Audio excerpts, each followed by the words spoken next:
Buenas tardes, bienvenidas y bienvenidos a este encuentro sobre Galdós y la novela española del realismo.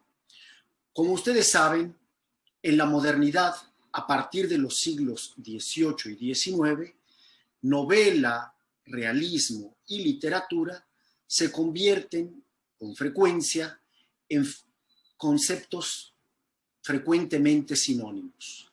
Normalmente cuando alguien dice que le gusta la literatura y que le gusta leer, normalmente se refiere que lo que le gusta leer son novelas, el género de la prosa, y más difícilmente se refiere a la poesía y aún más al teatro. Al mismo tiempo, cuando alguien habla de novela, normalmente solemos pensar que se refiere a un género que tiene como forma un narrador, tiene una historia contada de una forma distinta, es decir, a partir de una trama.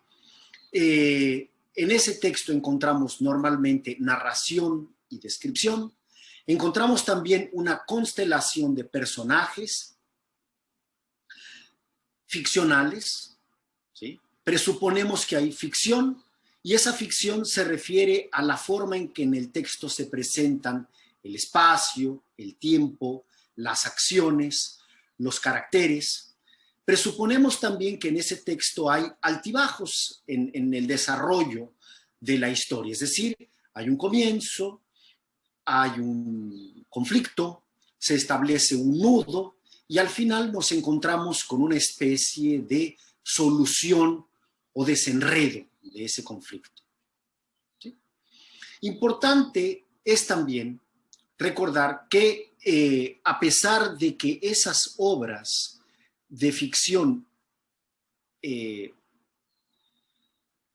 intenten colocarse como mundos autónomos, ellas también están referidas a lo que entendemos por el mundo real.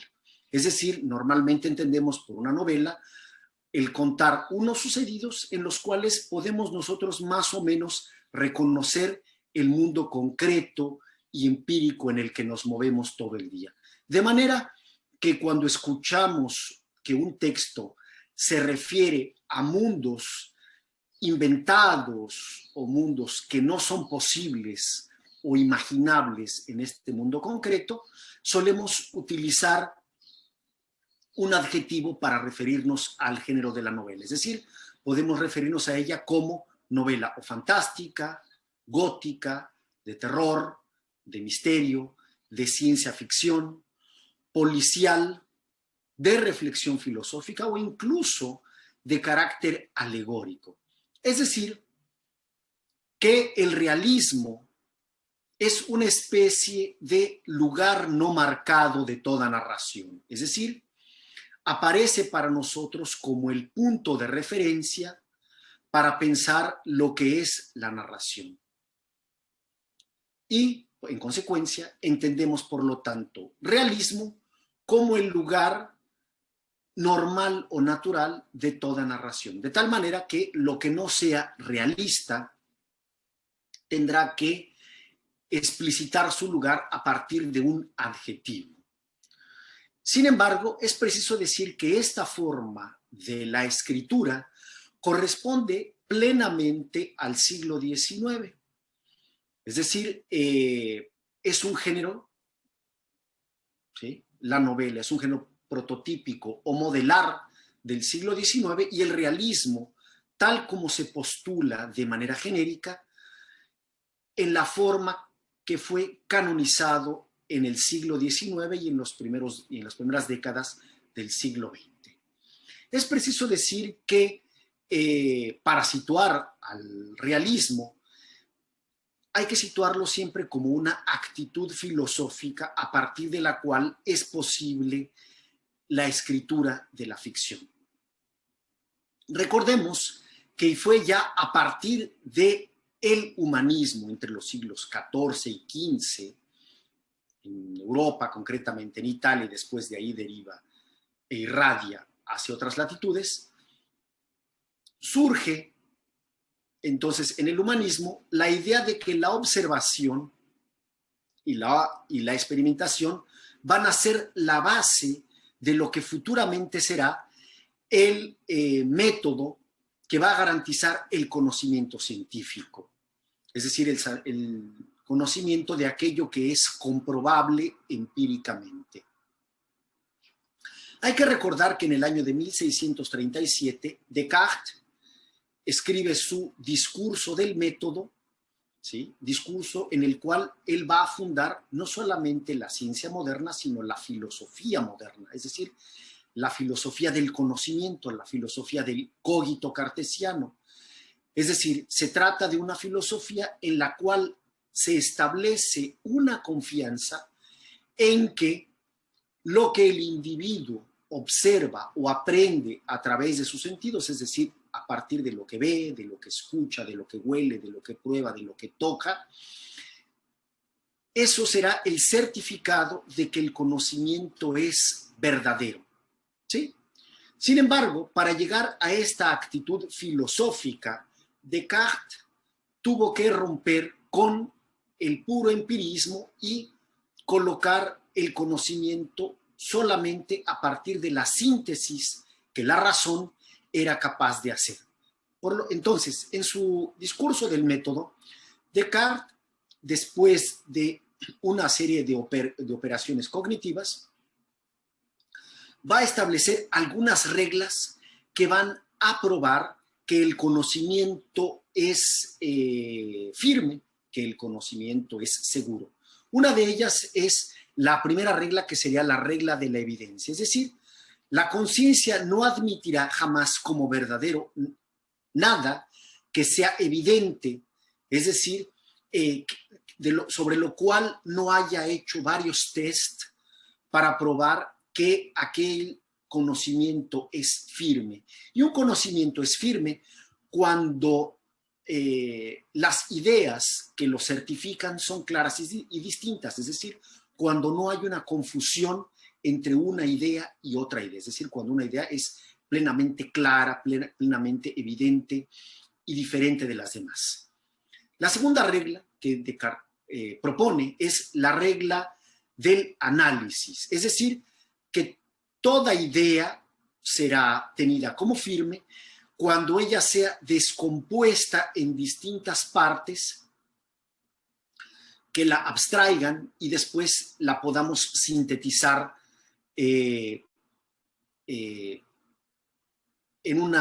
un conocimiento superior. Esa es la tercera regla por la cual los pensamientos deben conducirse según Descartes. Y finalmente, la cuarta y última regla es la regla de la comprobación, es decir, no aceptar como verdadero algo que no haya sido puesto a prueba y revisado de manera exhaustiva, de tal forma que no se omita en esa idea nada.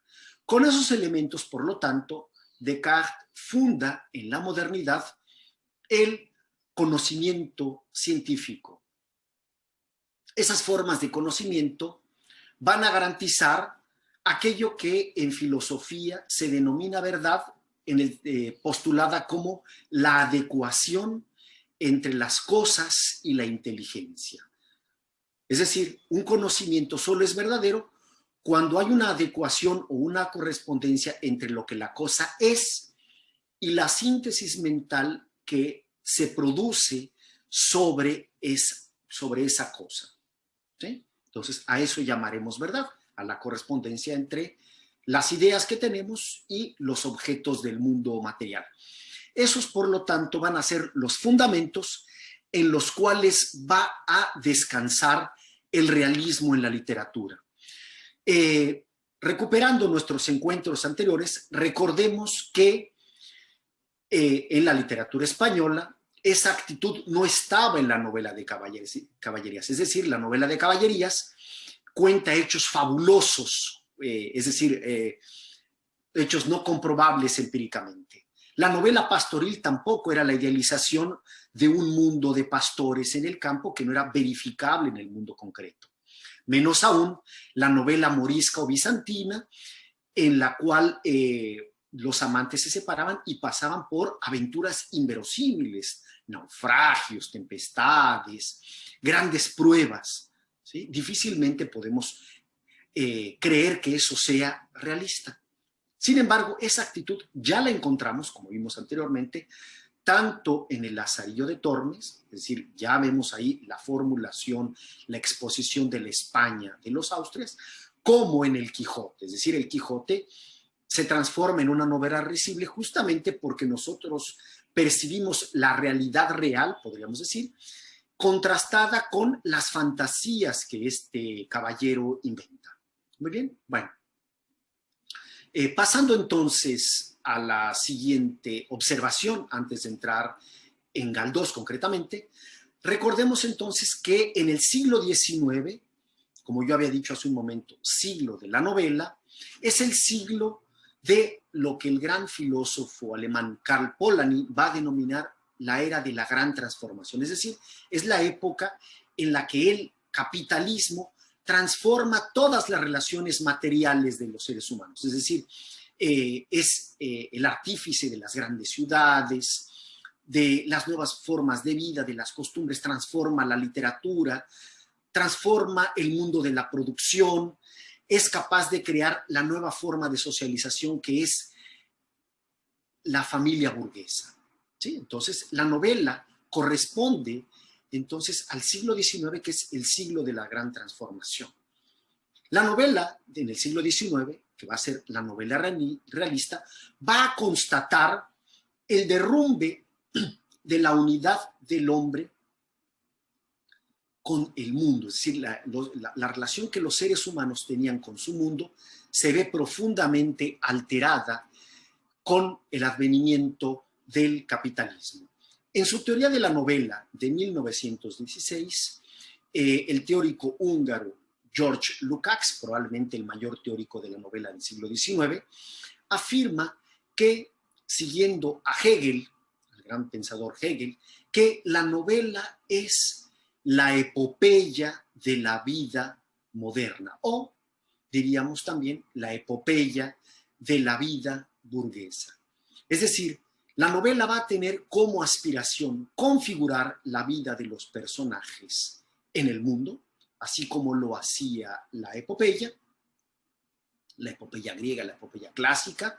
Sin embargo, lo que va a constatar es su fracaso, ¿sí? La novela realista, la novela burguesa del siglo XIX, es una novela evidentemente del fracaso. Es la forma de la novela donde el personaje principal, los seres humanos, intentan insertarse en un mundo de manera feliz, intentan dar respuesta satisfactoria a los desafíos de esa nueva forma de la sociedad y invariablemente fracasan. Es decir, la forma de la novela del siglo XIX, la forma del realismo es una forma de la novela del fracaso.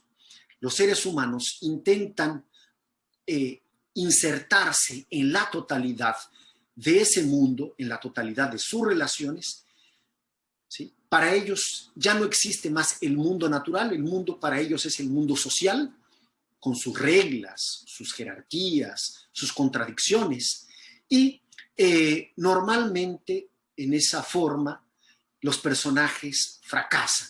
En ese sentido, la forma de la novela del siglo XIX es una forma eminentemente irónica. La ironía es la clave de la forma de la novela moderna, puesto que se constata una aspiración y al mismo tiempo lo ilusoria de esa inspiración.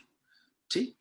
Ese es básicamente el modelo de la novela realista del siglo XIX, llena también con sus aventuras cotidianas, sus transformaciones, sus aspiraciones y al final el descubrimiento de lo ilusorio de esas aspiraciones. En España, yendo al caso ya concreto del realismo en España, el realismo en España podemos situar esta forma de la narración